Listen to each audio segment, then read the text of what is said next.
혈당 관리를 위해 매일 노력하고 계신가요? 그런데도 당화 혈색소 수치가 좀처럼 내려가지 않는 분들이 계십니다. 오늘 제가 알려드릴 내용을 끝까지 들으신다면 여러분의 당화 혈색소 수치를 효과적으로 관리할 수 있는 핵심 비법을 알게 되실 겁니다.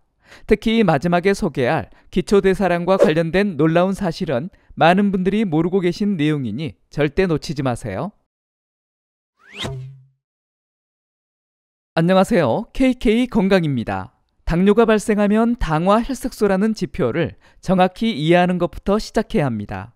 이 수치는 지난 2개월에서 3개월간의 평균적인 혈당 상태를 보여주는 중요한 지표인데요.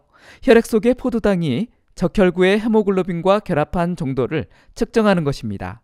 포도당 농도가 높은 환경에 오래 노출될수록 당화 혈색소가 많이 형성되는데요. 건강한 사람의 경우 4에서 6% 범위를 유지하며 6.5% 이상으로 측정되면 당뇨병으로 진단받게 됩니다. 이 수치가 중요한 이유는 단순히 순간적인 혈당이 아닌 장기간의 혈당 관리 상태를 객관적으로 보여주기 때문입니다. 인슐린이라는 호르몬은 우리 몸에서 포도당을 세포 안으로 운반하는 열쇠 역할을 합니다.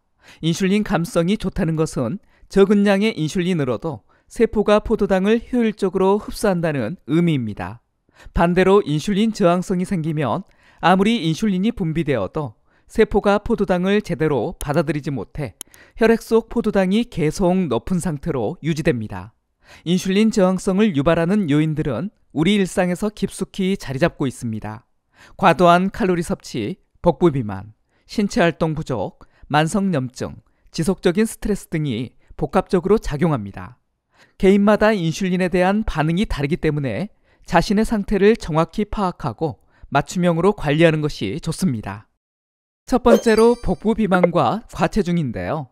단순히 외모의 문제가 아닙니다. 지방 조직, 특히 내장 지방은 인슐린 저항성을 유발하는 호르몬을 활발하게 분비합니다.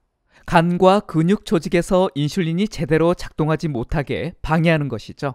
당뇨병 전 단계에 있는 사람들이 체중의 7%만 감량해도 당뇨병 진행 위험이 54%나 감소한다는 연구 결과가 있습니다.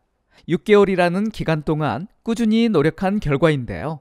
체중 감량은 단순히 숫자를 줄이는 것이 아니라 우리 몸의 대사 기능을 근본적으로 개선하는 과정입니다. 운동이 혈당 관리에 도움이 된다는 것은 누구나 압니다. 하지만 어떤 운동을 어떻게 해야 할지 모르는 경우가 많은데요. 2013년에 발표된 메타 분석 연구에서 흥미로운 결과가 나왔습니다. 유산소 운동이나 근력 운동을 각각 하는 것보다 두 가지를 병행했을 때 인슐린 감성 개선 효과가 가장 컸다는 것입니다. 근력 운동은 근육량을 늘려 기초 대사율을 높이고 유산소 운동은 즉각적인 칼로리 소모와 심혈관 건강을 개선합니다. 이 두 가지가 시너지를 일으켜 혈당 조절 능력을 극대화하는 것입니다. 운동은 단순히 체중 감량의 수단이 아니라 우리 몸의 대사 시스템을 재설정하는 중요한 습관입니다. 다음 두 번째로 신경 써야 할 것은 스트레스 관리입니다. 대부분의 사람들이 스트레스를 과소평가합니다. 스트레스는 특히 당뇨 환자에게 큰 영향을 주는데요. 스트레스를 받으면 우리 몸은 코티솔과 글루카곤이라는 호르몬을 분비합니다. 이 호르몬들은 간에서 포도당 생성을 촉진하고 동시에 인슐린의 효과를 방해합니다. 국립의학도서관에 발표된 연구에서는 만성 스트레스가 인슐린 감수성을 직접적으로 감소시킨다는 것을 증명했습니다. 스트레스 호르몬은 체중 증가, 특히 복부 비만을 유발하며 이는 다시 인슐린 저항성을 악화시키는 악순환을 만듭니다. 여러분은 스트레스를 어떻게 푸시나요? 혹시 TV 시청이나 스마트폰을 보는 걸로 풀지는 않으시죠? TV 시청이나 스마트폰을 보게 되면 소파에 앉아보게 되는데요. 이런 습관은 오히려 역효과를 낳습니다. 장시간 앉아있게 되면 혈당 조절을 방해하고 새로운 스트레스를 만들어냅니다. 효과적인 스트레스 관리는 능동적인 활동을 통해 이루어집니다. 요가나 명상은 코티솔 수치를 낮추고 부교감신경을 활성화시킵니다. 규칙적인 마사지는 근육 긴장을 풀어주며 스트레스 호르몬을 감소시킵니다. 가벼운 산책이나 스트레칭도 훌륭한 스트레스 해소법입니다. 세 번째는 잠의 중요성입니다. 잠을 충분히 자지 못하면 단순히 피곤한 것으로 끝나지 않습니다. 시카고 대학 연구팀이 진행한 실험에서 놀라운 사실이 밝혀졌는데요. 하루 5시간만 자는 그룹과 8시간 자는 그룹을 비교했더니 수면 부족 그룹의 인슐린 감수성과 혈당 조절 능력이 현저히 떨어진 것으로 나타났습니다. 수면이 부족하면 우리 몸의 호르몬 균형이 무너집니다. 식욕을 증가시키는 그렐린 호르몬은 늘어나고 포만감을 느끼게 하는 렙틴 호르몬은 감소합니다.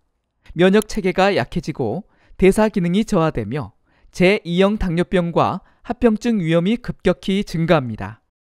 하지만 대부분의 현대인들은 잠이 부족합니다. 자신의 의지가 아닌 경우가 많죠. 그런데 평일 잠이 부족한 분들에게 희망적인 소식이 있습니다.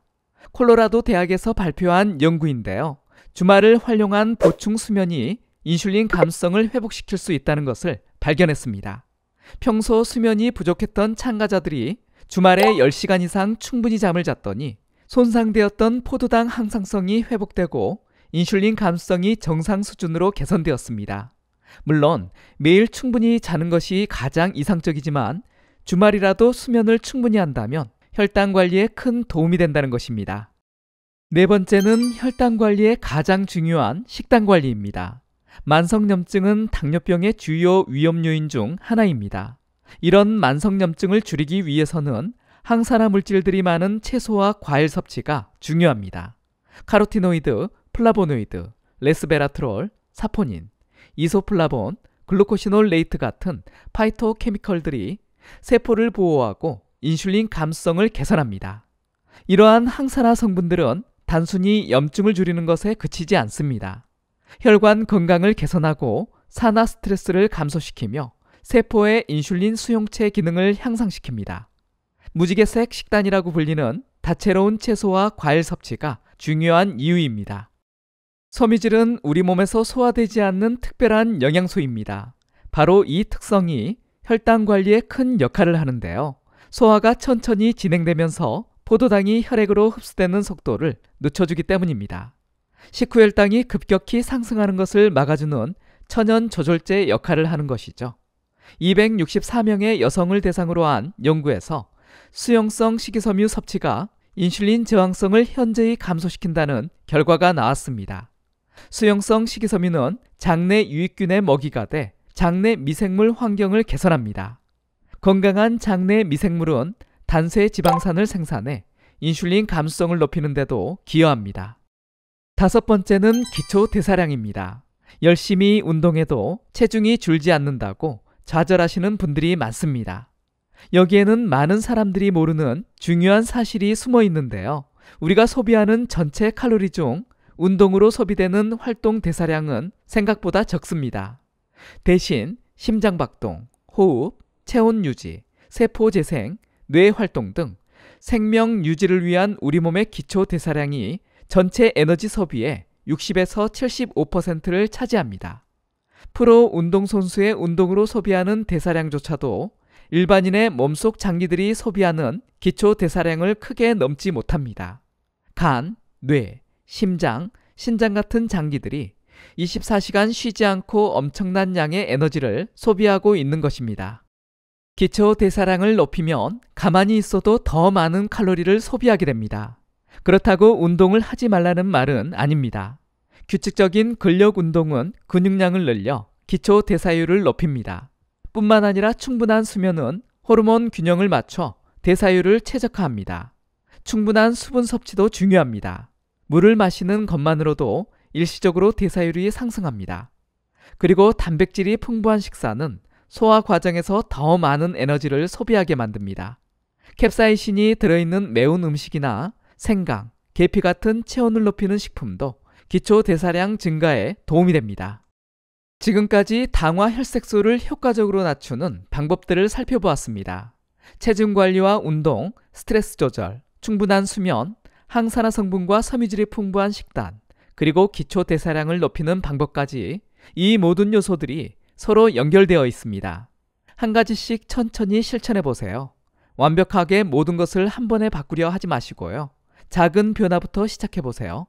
매일 10분씩 산책 시간을 늘리거나 잠자리에 30분 일찍 드는 것부터 시작해 보는 것은 어떨까요? 이런 작은 변화들이 모여 여러분의 혈당 관리에 큰 변화를 만들어낼 것입니다. 당뇨는 관리가 가능한 질환입니다. 오늘 알려드린 방법들을 꾸준히 실천한다면 당화 혈색소 수치는 분명 개선될 것입니다. 이번 영상이 도움이 되셨다면 다른 분들에게도 공유해 주시고요. 구독하기, 좋아요 눌러주세요. 감사합니다.